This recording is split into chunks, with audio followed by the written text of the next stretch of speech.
We have our 15th annual State of the Tribes address today. Chairman Tahasi Hill of the United Nations will be giving the speech today. We also have a hometown hero presentation. 43 members of the Wisconsin National Guard will be honored for their service and sacrifice protecting our southern border. They recently returned from their volunteer mission in Arizona and New Mexico. We will then break after those for the tribal reception, which is open to the public in the North Hearing Room, so you're all welcome to stop over there. We will then return to session. We have 17 resolutions to take up. Some of the ones that are the most important are for national championship college athletes. We have the UW-Stevens Point men's hockey team, UW-Madison women's hockey, and UW-Oshkosh men's basketball. So after that, we'll vote on 7 bills, all of which received unanimous votes in committee, and we're going to focus on 2 of those bills today that we'll focus on at this very moment. So first is AB 10 from Representative Nealon. I'll scoot over and Sure. Thank you, Speaker. Hi, everyone. Representative Adam Nealon, and I'm the author of Assembly Bill 10. We've been calling it the Moving Expenses Bill. This bill is a common sense proposal that protects taxpayers. It will eliminate tax deductions for companies that are moving out of state or out of the country. We do a lot in this state to encourage business to come here, to grow here. And this is a way that we're making sure we're protecting taxpayers by not subsidizing businesses that move out of state. We can't do anything, and we understand how business climate works, where sometimes people have to relocate, and we can't do anything to stop that. But what we can do is make sure that state taxpayers aren't helping pay for people to move out of state and create jobs elsewhere. So this is a bill that makes sure to protect taxpayers. It puts taxpayers first, and it brings about some certainty and clarity within our tax code. any questions on that? It is a bill that has bipartisan support. I worked closely with both Republicans and Democrats to make sure this got done, and I think this is a way to show people that we can work together, we can do things in a bipartisan fashion to make a positive difference in people's lives in Wisconsin. Okay, thank you very much. Thank you. Next up is AB 20, which is Representative Jagler's bill regarding changes in terminology and how they affect our citizens. Representative Jagler, AB 20. Morning, everybody. AB 20 is a follow-up to a bill that was passed in 2011 from Representative Severson that removed the word mental retardation and the phrase in state statute. We were notified by DHS last year that while it was removed from state statute, it still exists in administrative code. And so Senator Fitzgerald and I set about drafting up this bill to remove it from administrative code. And it's a pretty simple bill, got a lot of bipartisan support as a co-sponsorship memo went out, and look forward to it passing today. Why is this bill needed in light of the executive order from the governor? Well, if the governor's office would have contacted us, we would have told them that this bill is needed because it's going to be more efficient, it's going to be faster than going through the administrative rules process, and also doing it statutorily. It's a permanent fix as opposed to something that can be changed by a future governor's executive order. I think it also is a good example of, number one, something where the legislature should be doing it through the traditional process. I really applaud Representative Jagler for going out, making this a bipartisan effort, trying to get people from both sides of the aisle to sign on and understand the issue. And that's why it was so deeply disappointing that rather than doing the same thing, Governor Evers chose to do it, if you read the emails, at the urging of Representative Taylor, to try to do it in a partisan way. And why would you want to not do something where you could bring everybody together and do it in a way that actually would be a permanent fix as opposed to what looked like kind of a political stunt? This was a really wasted opportunity that could have started the session out on a high note of all of us working together to send a message to families with disabilities that we understand. I mean, I had a lady call yesterday who said, please stop saying this is a small issue. She said, because it isn't to me. And that's why it was doubly disappointed. If you look at the open records request that was requested by Majority Leader Steineke, they did not have this issue on their radar until our co-sponsorship memo went out. They then decided that they were going to issue this executive order and then coordinated for weeks on when it was going to go out and how it was going to go out, and even went as so far as saying on the timeline, a staffer said, I think we're hoping to wait, but we don't want to get jacked by GOP bill. So it was clearly a political stunt, the executive order was. It wasn't about efficiency. And then to add salt to the wound, when a reporter questioned the governor's comms people about the executive order and the need for it and the criticism that Senator Fitzgerald and I had for it, she said, well, they should have communicated with us. Well, they never communicated with us. You think if you're going to issue an executive order 24 hours before we were going to have a hearing where families were traveling to the Capitol for this bill to testify on the importance of it, you would reach out to us, but they didn't. And then they rip us for not communicating with them.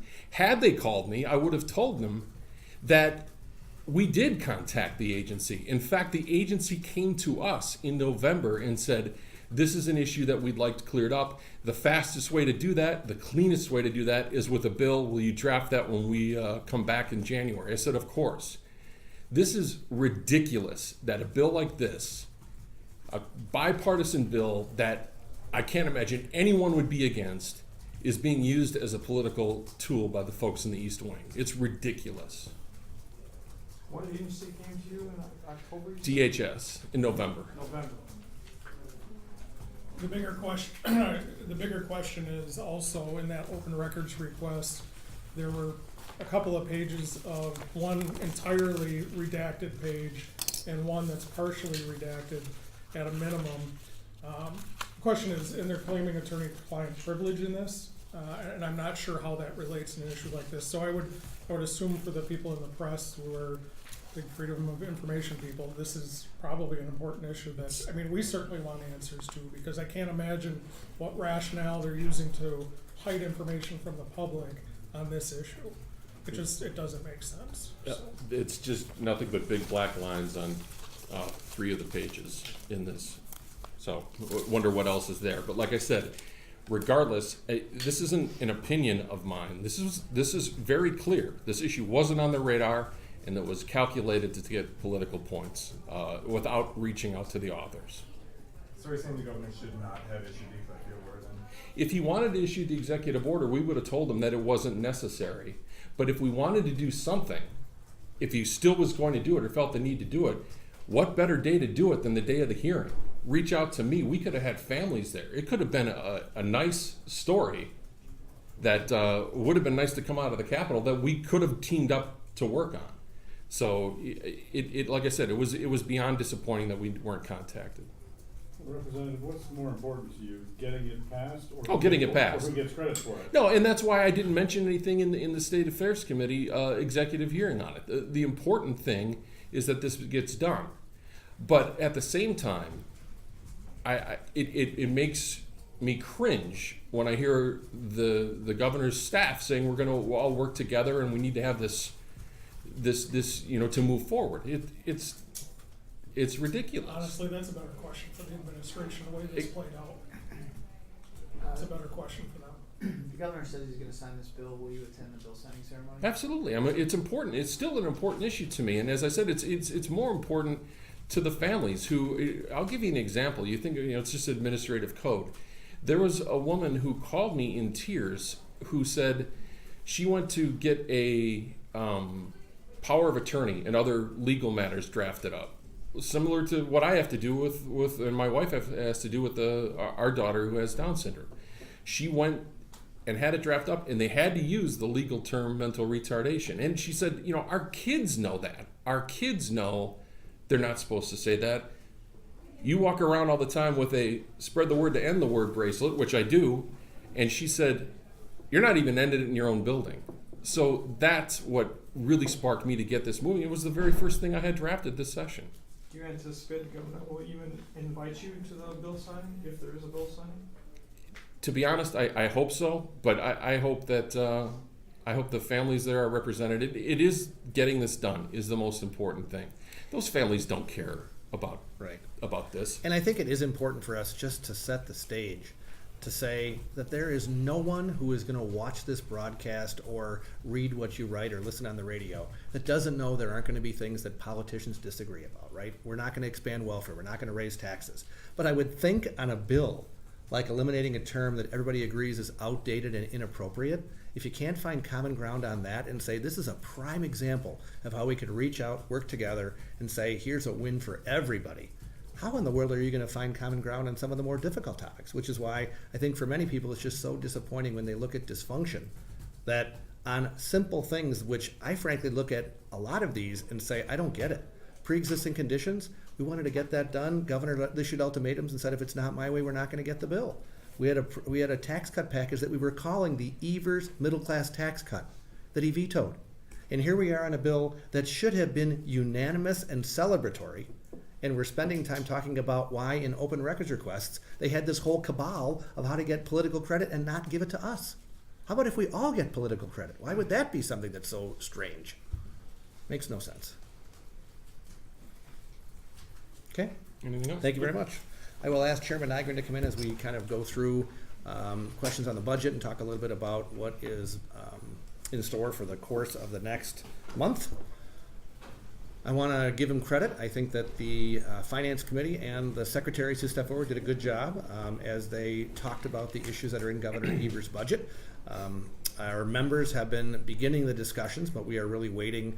We wanted to wait for the public hearing process. Our caucus has not really dove in depth as to what we're going to do on the budget. We've had broad discussions, but not necessarily getting into the detail because we want to respect the public hearing process and let the public have their say before we begin to delve into things that we are going to make dramatic changes to in Governor Evers' budget. I think it's fair to say we've been, from the very beginning, knowing that certain things are dead on arrival in Governor Evers' budget, but there's an awful lot of things that we are hoping to be able to utilize as we craft our budget that will hopefully pass the Finance Committee and move forward. So, Representative Nygren? Yeah, I mean, I think everyone knows for the most part, knows where we're at in the process. Agency briefings were conducted last week. We had our first public hearing in Janesville. Having done this as being my fourth budget, I would say that turnout was more moderate. But yet we heard, we went until 6 o'clock and heard from everybody that had registered to speak that remained throughout the day. So I think that's always positive. Tomorrow we will be in Oak Creek, followed by River Falls and Green Bay. So following the public hearing, I do think there's always issues that kind of raise themselves up through the public hearing process where it may not have been on the top of our awareness prior to the public hearings. It's always interesting to see what those issues are as we go as we move forward. Having had one, I can't necessarily single anything out yet, but I think those issues kind of raise to the top on their own based on public input. Why only 6 agency briefings last You hit that. I'm sorry, you just hit that. Thank you. Well, I mean, I think it was an opportunity to target to the most impactful agencies that affect the overall state budget. I mean, I don't know that anybody can argue who was brought forward as far as DPI, DHS, DNR. I mean, I think those are oftentimes the ones that we have some of the biggest issues with, and that was really driven more from our desire to get at certain information. The governor has had the last several months of a bully pulpit and will continue to drive his budget forward. This is the legislature's opportunity to ask the questions that are important to them, so that's why we chose the agencies we did. When do you want to have votes starting in committee? Well, I mean, we typically, immediately following the public hearings, fairly quickly. We haven't looked at schedules yet. I mean, that's always one of the most complicated things is taking into consideration the schedules of 16 members, being able to get into the votes. But I think it'll be pretty quickly following public hearings, but we haven't scheduled those yet. When I say that, we've scheduled the public hearings, we haven't begun to look at the executive sessions. And how do you determine how you're going to go through the budget? Are you going to start with base or Evers' plan as you go through it item by item? I mean, I think that's a conversation not just for me and Alberta, but also the speaker and the majority leader as well. To me, I don't know that necessarily matters. I mean, as the speaker had said, there's specific, non-starters that obviously I think everybody's aware of at this point in time. Whether they're in or out is more important to me than whether we start from base or not. I would suggest that even there's even other opportunities that we've identified in the fact that my staff went through the past, I believe, 3 or 4 state budgets and identified traditional underspending, agency underspending of the tune of nearly, I believe, $400 million, where I would say, rather than doing base, if we're going to go that way, let's do base adjusted. So rather than just giving administration, blank checks or slush funds throughout these different agencies, that we truly are that fiscal watchdog that the people of Wisconsin expect us to be. What are the chances that you guys will support his plan to spend $40 million for lead service line replacement?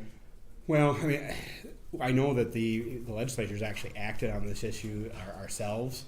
My understanding is that the proposal, a vast majority of it is spent in Milwaukee. While we had targeted our response to the lead issue as a local opportunity for communities to get involved and provide assistance at the local level, rather than people from Marinette funding lead replacement in Milwaukee. I'm not sure that that's necessarily fair from a taxpayer standpoint. I would say let's have the citizens of Milwaukee, if they want to get engaged in replacing lead pipes in private homes, that would be more appropriate, a local program rather than a state program. It's interesting. One of the benefits of going through this process of listening to the public is yesterday I sat down for about a half an hour and met with folks who do water systems. Okay, so Culligan, water treatment systems like that. And they made the point that a small percentage of the water that goes into a home is actually used for drinking or for cooking. The vast majority is for things that don't necessarily have the same problem, because you can have a large amount of lead on your skin and it has no impact. It's only if it's ingested. So they had said, rather than spending millions and millions and millions of dollars doing lead lateral replacements, maybe there are a way to do it cheaper and do an osmosis system in a home that would actually solve the problem for drinking water, but not have the same amount of money that we spend and have it go further. So I feel like the simple answer was to just say we're going to have government pay for all these lead lateral replacements, but the number nationwide is trillions of dollars, which we will never have the ability, at least in Wisconsin, to be able to do things like that everywhere across the state. So we've got to find ways to look at it that we can do it more cost effectively. So I would say that the bill we did last time, which gave tools to local municipalities to give grants if they had to, but do a lien on a house, because it's really to the benefit of that individual property, would be a better answer. But if there are targeted ways where someone doesn't have the resources or we have an immediate need, I certainly would be open to doing something that is less expensive, perhaps fixing the actual problem, which is making sure people have clean drinking water and the ability to cook, as opposed to thinking we need to fix everything and it doesn't actually have money go as far. And my recollection is, reading the paper, is only about 9% of even the homes in Milwaukee would be affected by that program. So even still not getting at the larger problem. Is that one of the things that your task force is able to do, look at these things? Yeah, and that's the point. We're trying not to prejudge that we have an answer, but that's why these people met with me yesterday, and frankly, I thought it was a really good suggestion that if you are able to do something at a fraction of the cost that actually solves the problem, and you can have an awful lot more folks that are helped by it, that's the kind of good ideas that we want. We don't want just bureaucrats saying we have an answer and we're going to have one size fits all. It might be different in every part of the state, and that's what I hope the Water Quality Task Force will come to us with: ideas, options, different variables that we can maximize our ability to help folks without necessarily sticking everything to the taxpayer. Senator Fitzgerald said today he's planning to wait on confirming different, cabinet picks from the governor until the lawsuit plays out a little bit more and there's less confusion over the fate of those picks. Do you see this as a justified move, or does it further exacerbate tensions between the governor and the legislature? Well, the interesting thing is I have nothing to say about confirmation. So I support Senator Fitzgerald. I think he's doing the right thing. What I would say is I hope maybe one of you out of this press conference would ask Governor Evers why we haven't yet gotten a nominee to head WIDA. If housing and economic development is such a huge priority of the Evers administration, they can't find one person 5 months in to take the job. How about HEAB? They talk about wanting to refinance student debt. Who's the person who's the nominee for HEAB? There isn't one.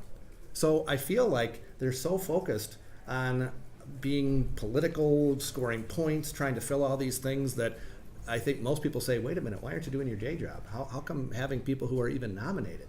So I certainly think that there must not be a rush on their part if they don't even fill the positions that they're able to put a nominee forward. All right, let's finish up here because we have to go. I gotta to start. the stage drive. What is the subject of your meeting with the governor tomorrow, and how frequently do you think that you should be meeting with him? Yeah, I mean, as I said before, we had a very standard practice under Governor Walker to meet almost every week. Sometimes he was out of state, sometimes I was out of state, but we met most of the time. Sometimes the meetings were short, sometimes they were long. Sometimes we got along, sometimes we argued. That's what you do when you are in constitutional positions. You don't necessarily have the freedom to just say, I'm not going to meet. So I think we should be meeting every week. Sometimes the meetings could be short, sometimes they could be long. The subject of tomorrow's meeting? Yeah, well, that's where I think we have to start by having an agreement that we're going to meet. Can you address the issue in Racine and school choice? There's obviously a battle that's going on between the administration and those who support school choice, and it became increasingly pitched. You wrote a column on this most recently about the efforts of the city to disclose, and it looks like perhaps some erroneous information on tax bills. Can you speak to that? Right, so unfortunately, when people haven't been able to win an argument, they try to use misleading facts to lead people to an answer they want them to have. If you look at what the city of Racine did, and actually the Evers administration wants to do it statewide, which we're not going to allow to happen, they want to have misinformation go out, which are half-truths and half-hearted efforts to somehow make it seem that school choice is more expensive. We know Fiscal Bureau has given a memo every single session that if school choice stopped, not only would we have worse outcomes for our kids, but we would have a dramatically higher cost to property taxpayers in the state of Wisconsin by school choice closing. So when they put out information saying that there is a cost to the taxpayers, they only look at half of the equation. There is a much larger cost if school choice closes. And that's why I wanted to set the record straight. I hope that the city of Racine will rethink their use of taxpayer dollars to have a political agenda. But certainly with what Governor Evers' proposal is, I don't have a lot of hope that we'll be able to stop it. So we want to make sure we expose it, that it's a complete lie and it's a misinformation that should not happen with taxpayer money. All right, say the I gotta go. Thank you.